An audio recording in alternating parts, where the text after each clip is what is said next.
The People's Platform. Good evening and welcome to the People's Platform. Now, the policymakers or the legislative arm of government is directly responsible to ensure and enable the full realization of the fundamental rights and freedoms of all the people. This includes the health sector.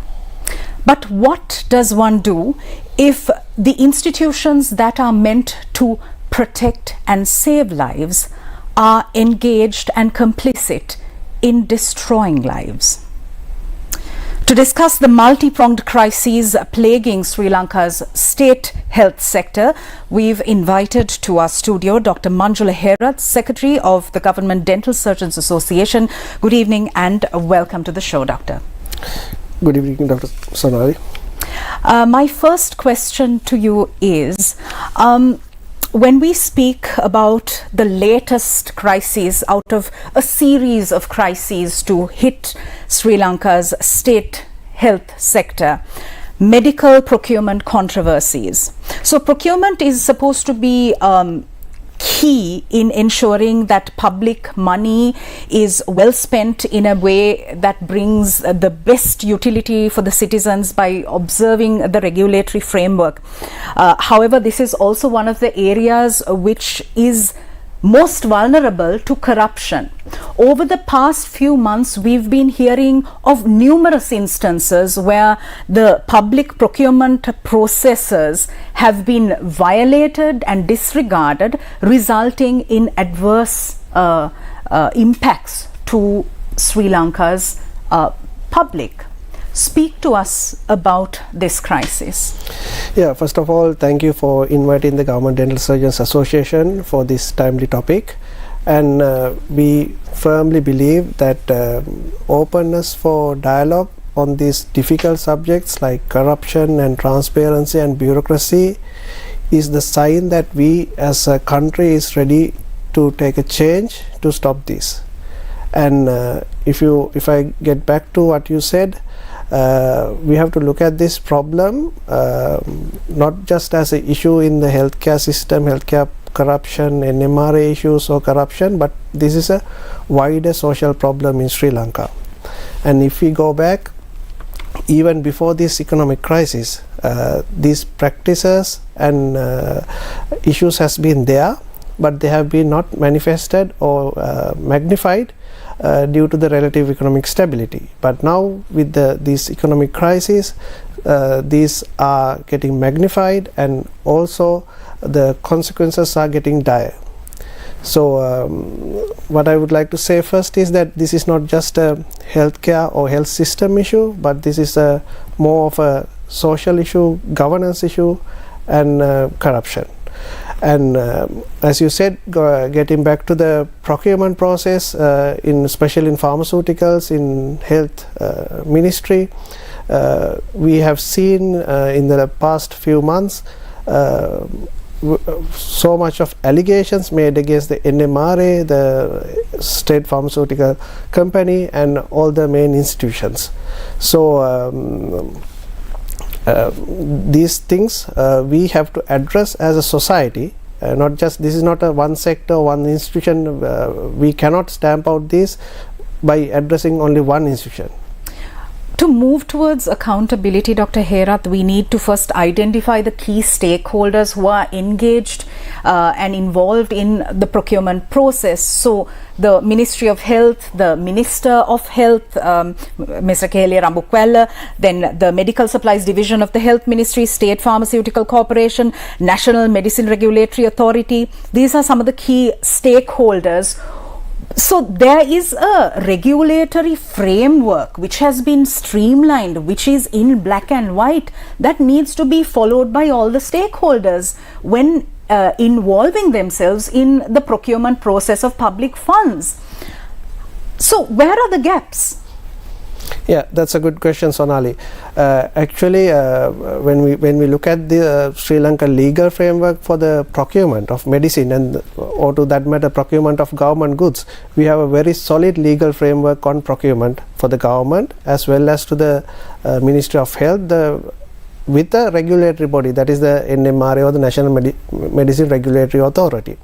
And then there are several as you said, there are several stakeholders involved in this process. There's the Director General of Health Services, there's the Minister, there's the Ministry of Health, and there's the Medical Supplies Division, and the procurement agent for the Medical Supplies Division is the SPC, or the State Pharmaceutical Corporation. And then there's the regulatory body, which is the NMRA. And when we look at this, what has happened in the past, we can clearly see that there is a big problem between these agencies involved in this process, and the miscommunication and the lack of communication and transparency. And if we come to the matter of the NMRA, or the National Medicine Regulatory Authority, there is a very well documented framework, guidelines and act on the NMRA. But when it comes to the practicality, we can see the allegations of corruption, and we can clearly see as a trade union the problems with the accountability of the NMRA and mainly the bureaucratic hurdles that we face.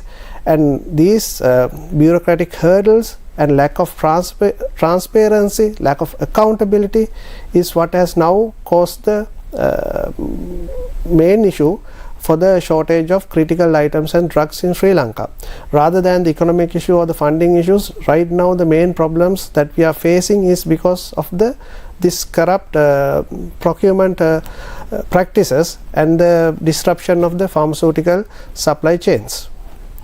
Dr. Herath, if this situation is not addressed expeditiously, people will keep being adversely affected, and these are people who are helpless, who are seeking healthcare services at government hospitals because that is the only option that is open to them.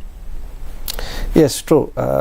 So Sri Lanka, we boast of a free health system, we boast of a free education system, and whatever said and done, the Sri Lankan free healthcare system has been able to provide excellent service to the public of this country despite many financial constraints. Even in the past, before this economic crisis, we as healthcare professionals, we did not have all the required equipments and drugs or everything. We did not have even at that time. Now the main problem is we now don't even have the critical items, that is to provide the basic care for our public. And as you said, everyone in Sri Lanka pays taxes, and at the moment indirect tax is the highest in Sri Lanka. So and then they increase the taxes for the direct taxes, especially from the professionals, and they are collecting large amount of tax money. The government is collecting of large amount of tax money through direct taxes and indirect taxes, and we as the public, we have to see accountability of utilization of these taxes. Mainly that we have called for the fiscal discipline from the government, and we have called for the transparency, and we have called for accountability. But as you can see, government has yet failed to give any significant results from all these three. All right. Speaking about the recent adverse medical reactions at government hospitals, a 7-member committee was appointed by the Health Ministry to inquire into it. Additionally, there was a no confidence motion against the Minister of Health, which was subsequently defeated.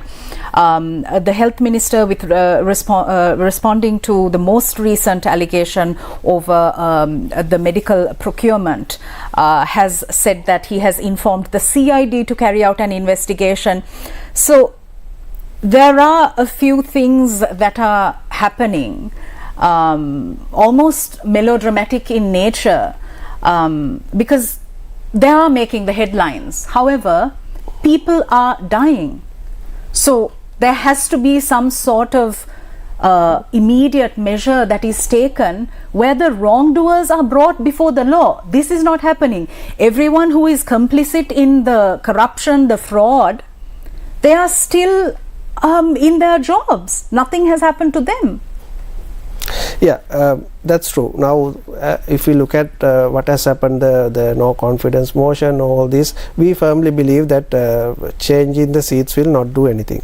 We have to establish accountability in Sri Lankan governance structure. That is the first thing. Otherwise, changing the faces or anything will not change anything in Sri Lanka. As you said, now these strong arm tactics will make for a good headlines, but they will not solve the problem at hand. And it also shows, if you look at the parliament or all the places where these politicians speak, we can see they have not even grasped the concept of this problem. They don't understand the problem to start with, and while they struggle to understand this problem, what the innocent Sri Lankan people are struggling, and they are paying the price for this inefficiency and inaccountability. So what we have to do is, as a society, this, as I said first, this is not just a health problem, this is not a one sector problem, this is not a one institution problem. We have to correct this practice, and we have to get accountability from these all the allegations, and we need fair justice system to inquire into these allegations, and as you said, get these corrupt people into justice. Today's Daily FT had a headline: medical professionals demand government resignation amid medicine corruption scandal. How do you feel about this? Is this too much of an extreme measure? If we talk about the Government Dental Surgeon Association, we are the solitary trade union in the government sector of dental surgeons, and we are a apolitical trade union, and we do not get into politics of this matter, but what we as a trade union, what we do is protect the rights of the public of this country, and we will always stand with the public of this country in safeguarding the free health system in Sri Lanka.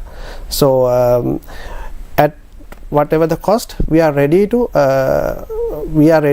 use our maximum ability as a trade union. We are ready to do whatever is necessary to ensure that the people of this country, the poor taxpayers' money, are utilized in a meaningful way to bring suitable and quality drugs and equipment necessary to give them care.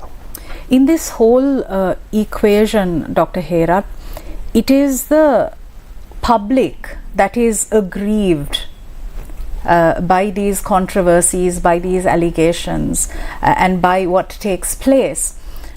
Isn't it time that we brought back the Patients' Rights Charter? Shouldn't we have advocacy, awareness to bring forth this conversation about advocating for patients' rights by way of law regulation? Yeah, it's good. As you said in the beginning, Sonali, we have lot of very good regulatory frameworks, acts on paper in Sri Lanka, which are legally enforced. Yes, it's good to bring the patient right charters. We can get more acts, more laws to protect the rights of the public and the patients, and all that we can do. But the problem is, it's not a problem with the quality of these legal frameworks or the design of our system. The problem is this entire system is corrupt, and there is no accountability, as we said, and there's no execution of these laws. That is the main issue.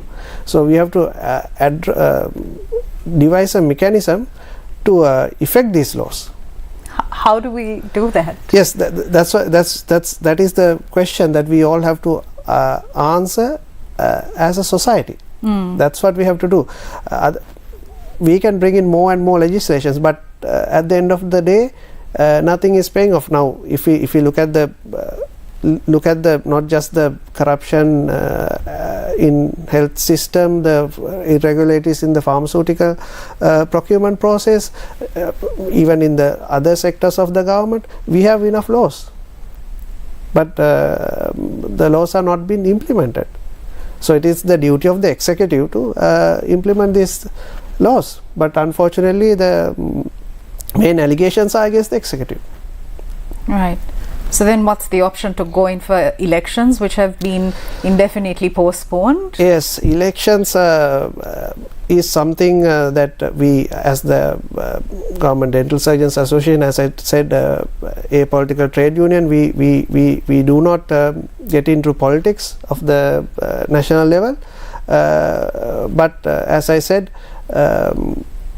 the solution has to come from the people, for the people, and what I believe is we have enough resources in our country, we have enough capable people in our country, and we can build a better and strong nation.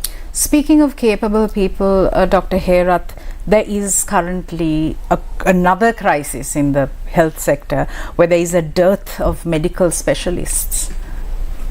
Is this being adequately addressed by the authorities? Speak to us about the latest developments in this regard. Yes, as you said, Sonali, now the brain drain is a real problem, and in the name itself it says what it is. We lose the specialist, we lose the investment on education and training on them, and most importantly we lose these pillars in our society who can give a big service to our country. And as I said, there is nothing has been done to prevent the brain drain in our profession, in regards to dental surgeons or the specialist dental surgeons or medical specialists or medical officers, or even to that matter in other sectors. And what is sad is that we can see that comments from the responsible authorities, the ministers, and from the people from the parliament, what they are saying is mainly laughable things. They are saying like they are not going to allow us to allow the professionals to go abroad, they are going to stop at the airport, but these are good for the headlines, but they are not the answers, and right. Actually they are aggravating the problem, because it's not just the finances. Professionals, specialists, they expect the respect and due consideration for their services, and we as a society has to show them that we value them. So it's not just financial incentive, it's not just about the salary structure, it's not just about the taxation. This problem go beyond that. So to your knowledge, nothing has been done with respect to addressing the medical specialist scarcity in Sri Lanka? No, nothing has been done for the medical specialist scarcity in Sri Lanka. What they are trying to do is, you saw that some ministry officials coming and saying that they are not going to approve the leave or things like that, they are not going to allow them to go, and another person said that they are going to, if you have to leave the country, they are going to get the payments of our salaries and all that. Wow. So they are not addressing, they are trying to do something, but those are not the things that should be done. They are actually aggravating the problem. Let's move towards solutions. What remedial measures must and can be taken to rid the health sector of its multitude of crises? Yeah, the first thing is the oversight. We have to create a good oversight into the health ministry and the healthcare services as a whole, and then we have to create the participation of the public and other relevant stakeholders. We have to get their opinion. Now, for example, all these regulatory bodies should take the views of the public and other stakeholders, other professional colleges, trade unions, and then only these problems can be correctly addressed. And also the apart from the accountability and transparency, we have to implement the laws, and the public should see the people who are engaged in corrupt practices are getting punished. It should be seen to the public as a deterrent to others. Doctor, I'd like to draw your attention back to this controversy over drug procurement, the safety and quality of medicines. The NMRA, or the National Medicine Regulatory Authority, has been tasked with exactly this. That is basically their job. Yes, NMRA's task is regulation of pharmaceutical, medical devices, and the regulation of borderline products. Not only that, their main task is to make sure the availability of these drugs, medical devices, which are of good quality, efficient, and at affordable price. Okay. So as we can see, they are failing at their task. They are failing at timely licensing of drugs and medical devices. They are failing to get them at a reasonable price. There are things that the NMRA can do. For example, the licenses fees are very high at the moment for the NMRA. So it might be justifiable in certain drugs where the large volumes are being sold, but for majority, especially in our field, in dental surgery, the majority of these products, sometimes the entire quantity does not worth the licensing fee itself. So these are the areas that the NMRA can act, and also the bureaucratic hurdles. They have to streamline this licensing process. It needs to be friendly for the suppliers, and also at the same time it should be transparent and accountable.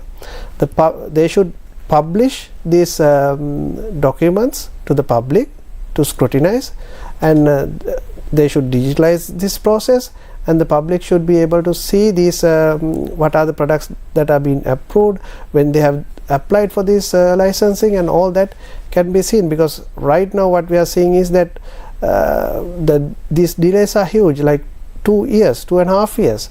So these are really hampering the supply chains of the pharmaceutical supply chains, not only to the Ministry of Health, to the Sri Lanka. We've seen several instances where there's been waivers of registration, where a key step in the procurement process is just overridden, citing exceptional circumstances and other reasons.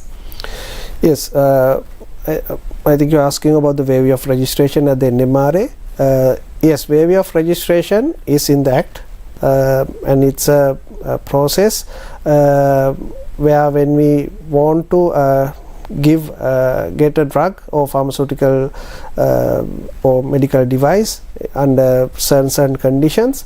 So this has both the advantages and disadvantages. But like everything else in Sri Lanka, most of the time these are applied in a way detrimental to the country. That is the problem. This should be there. Waiver of registration should be there, but it should be used in a transparent and accountable manner. So that is where the NMRA is failing in their job.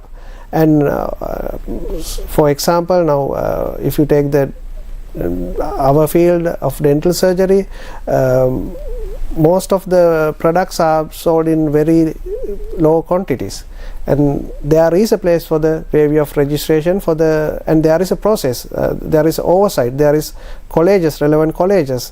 So all these things have been bypassed in most of the instances, and sadly the NMRA is most of the time not open for dialogue about these things. Dr. Herath, you by profession are an oral and maxillofacial surgeon.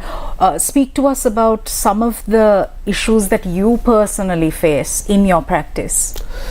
Yeah, main issue is the lack of equipments and pharmaceutical products and consumables. Sadly, now we have been, as a trade union, we have taken this to the public, and we have taken this to the government and all the places, but even at this very moment, most of the essential items necessary for to do dental surgery or oral and maxillofacial surgery are lacking in the medical supplies division. So this is the situation as of today. Doctor, even on this program, you have highlighted a series of problems and issues. What solace do the people of Sri Lanka have?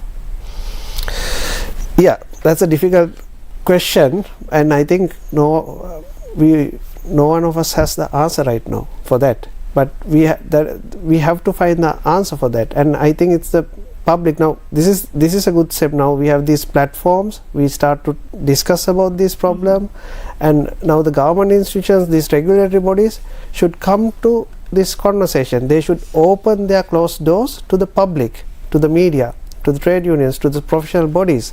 For example, now as the GDSA, we have requested 2 meetings from the NMRA. They have yet to give the meeting to us, even to acknowledge the receipt of the letter. We have asked for information on the Right to Information Act. They have not provided the information under the Right to Information Act. We have not escalated the situation, but they have disregarded the Right to Information Act. But you do believe in dialogue, right? In conversations that need to be had with the stakeholders themselves. Yes. The only way to move forward is through constructive dialogue, and we have to find solutions together. And to find solutions together, we need to have different views. So we have to take into account all these views and create the best solution for our public. All right, fantastic. Dr. Manjula Herath, Secretary, Government Dental Surgeons Association, thank you very much for joining us on the program and for highlighting the key issues plaguing the health sector in Sri Lanka. If you're watching us thinking, look, this doesn't really affect me because I don't go to government hospitals, therein lies the problem, because your indifference is enabling the wrongdoers. The personal is the political. Thanks for watching us. Good night.